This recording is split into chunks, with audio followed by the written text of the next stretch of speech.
Good morning, my dear students. So, we are continuing seismic loads and earthquake loads. तो हम earthquake loads के अंदर जब हम बेस shear की कैलकुलेशन कर रहे थे तो उसके अंदर हमने डिजाइन हॉरिजॉन्टल एक्सेलरेशन के लिए एक फॉर्मूला देखा था। वो था हमारा A H equal to Z I upon 2r और G A S A by G R S A by G, ये हमारा फॉर्मूला था डिजाइन हॉरिजॉन्टल एक्सेलरेशन का। मैं यहाँ लिख देता हूँ, ये था हमारा डिजाइन हॉरिजॉन्टल एक्सेलरेशन का। इस फॉर्मूले के लिए हम चल रहे थे, इसमें हमने दो चीजें देख ली थी। एक तो हमने जेड, ये जो जेड है जोन फैक्टर, इसकी बात कर ली थी। इसके अलावा आई, जिसको हम बोलते हैं इम्पोर्टेंस फैक्टर, इसकी बात कर ली थी। अब हम आ गए हमारी नेक्स्ट स्टेप पे कि ये आर क्या है। तो आर है हमारा, इसको बोलते हैं हम रेस्पॉन्स। इसको हम क्या बोलते हैं? आर है, आर की बात कर रहे थे ना हम। तो ये दो तो हम कर चुके। आर को बोलते हैं हम response reduction factor. R is response reduction factor, जिसको हम लिखते हैं आर से। ये क्या होता है? ठीक है, ये दो हमने अपनी लास्ट क्लास में देख लिए थे, जेड और आई जोन फैक्टर और आई इम्पोर्टेंस फैक्टर। जोन फैक्टर मैंने बताया था सिटी ऑफ जोन्स पे डिपेंड करता है। इंडिया को 4 जोन्स में डिवाइड किया गया है, सेकंड, थर्ड, फोर्थ और फिफ्थ। और सिटी वाइज भी देख सकते हैं, एनएक्सी दे रखी है हमें। आई मैंने आपको बताया था इम्पोर्टेंस फैक्टर 1 और 1.5 लेते हैं। ठीक है, अब चलते हैं R response reduction factor. It is the factor by which the actual force, base shear force, that would be generated if the structure were to remain elastic during its response to the design basic earthquake, जिसको बोलते हैं DBE shaking, and shall be reduced to obtain the design lateral force.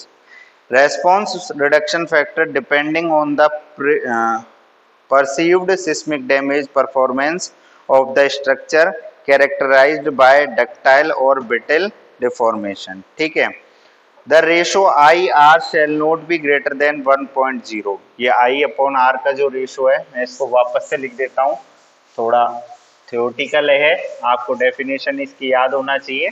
वैसे ये सब आपको code में दे रखा है, लेकिन फिर भी इम्पोर्टेंस है, इम्पोर्टेंट है। तो रेस्पॉन्स रिडक्शन फैक्टर, जिसको हम बोल रहे हैं आर से। ठीक है, और जो फॉर्मूला है उसको मैं यहाँ लिख देता हूँ, ए एच इक्वल टू, ये है Z I S A by 2r और g। ठीक है, ये हमारा फॉर्मूला था जो अभी हम बात कर रहे थे डिजाइन हॉरिजॉन्टल एक्सेलरेशन का। इसी में हम बात कर रहे हैं रिडक्शन फैक्टर। तो रिडक्शन फैक्टर क्या है? It is factor by which the actual base shear, it is factor by which the actual base shear, which the actual base shear force that would be generated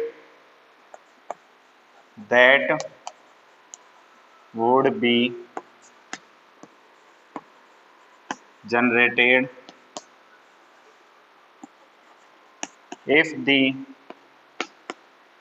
the structure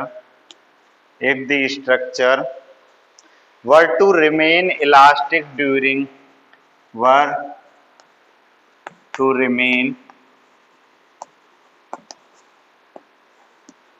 elastic during its response to the design basis earthquake, response to the design basis earthquake, जिसको बोलते हैं हम DBE, design basis earthquake shaking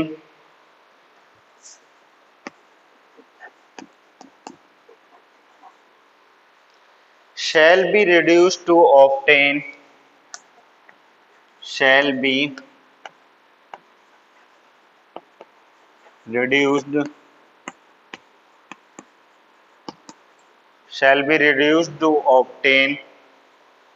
the design lateral force,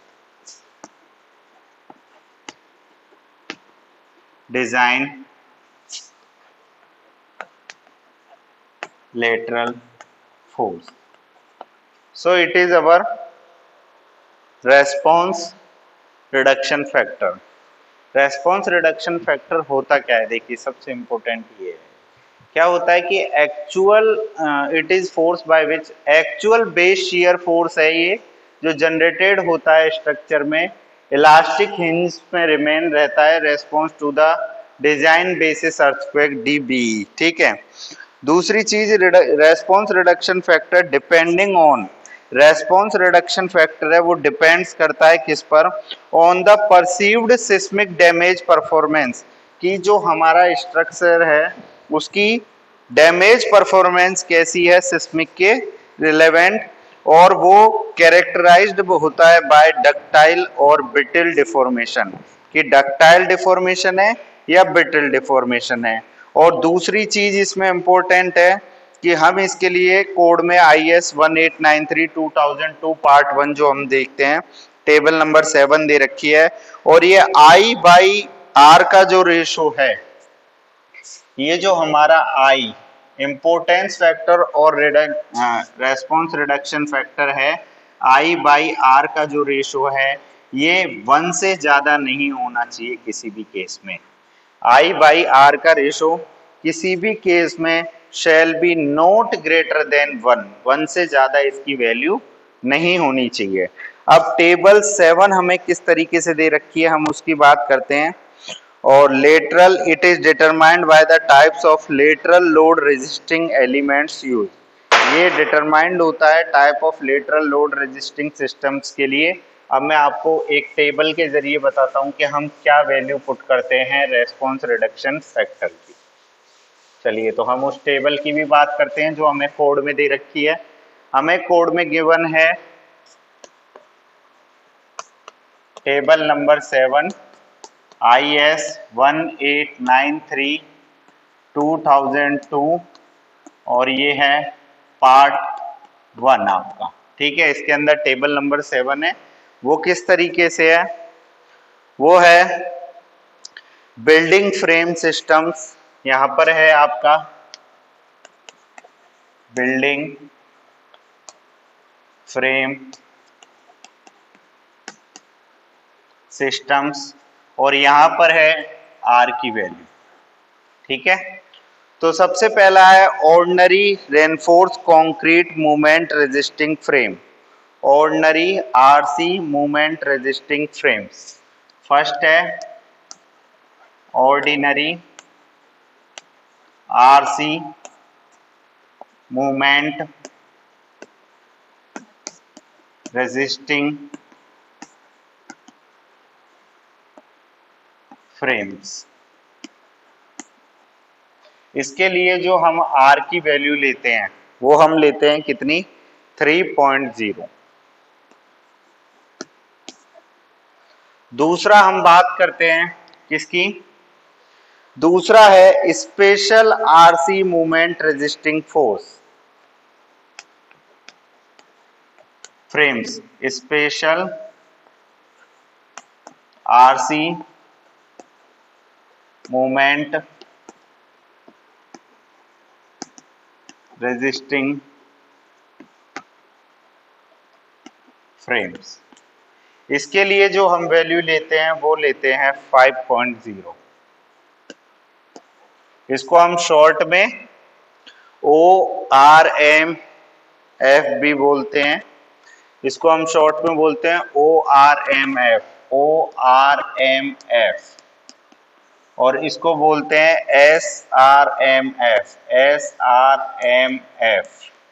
ये short नाम है इनके। Ordinary RC movement resisting frame और special RC movement resisting frame. तो ये तो थी इन दो की बात। अब अगर हम स्टील फ्रेम की बात करें, स्टील फ्रेम के अंदर भी वैल्यूज अलग अलग होती हैं। तो स्टील फ्रेम विद, तीसरा है हमारा स्टील फ्रेम विद। इसके अंदर दो टाइप के होते हैं, पहला और ये सेकंड, फर्स्ट एंड सेकंड। अब देखिए फर्स्ट क्या होता है।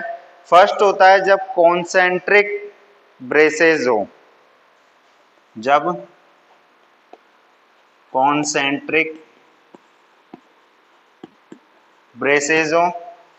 और सेकंड होता है जब एसेंट्रिक ब्रेसेस हो।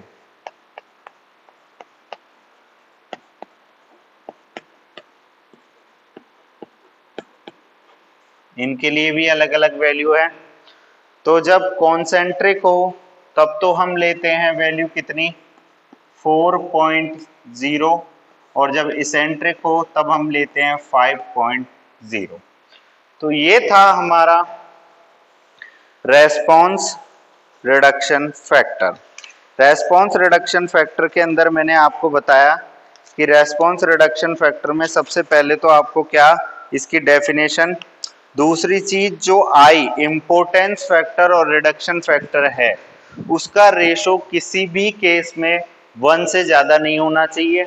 अब बिल्डिंग फ्रेम सिस्टम्स पर ये किस तरीके से डिपेंडेंट है, आपको अगर प्रॉब्लम में इस तरीके से दे रखा है कि ordinary RC movement resisting frames हैं, reinforcement concrete movement resisting frames हैं, तो आपको वैल्यू 3 लेनी है।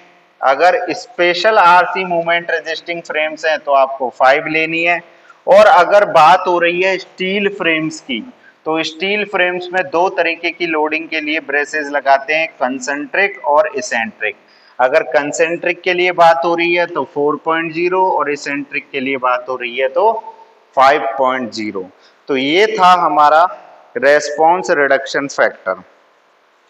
तो यहाँ तक हमारी 3 चीजें कंप्लीट होती हैं, जिनमें हमने तीनों में क्या क्या देखा।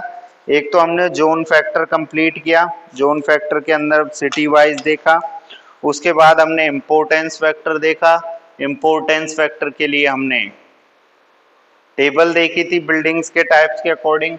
और थर्ड हमने बात की किसकी, रेस्पॉन्स रिडक्शन फैक्टर की, जो हमारे डिजाइन हॉरिजॉन्टल एक्सेलरेशन में वैल्यू रखते हैं I/R की। अब हमारा बचता है SA/G।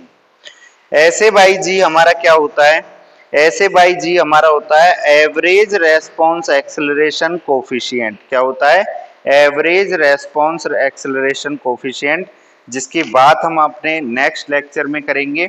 तो आई होप यहाँ तक आप लोगों को समझ आया होगा। Thank you for watching this video.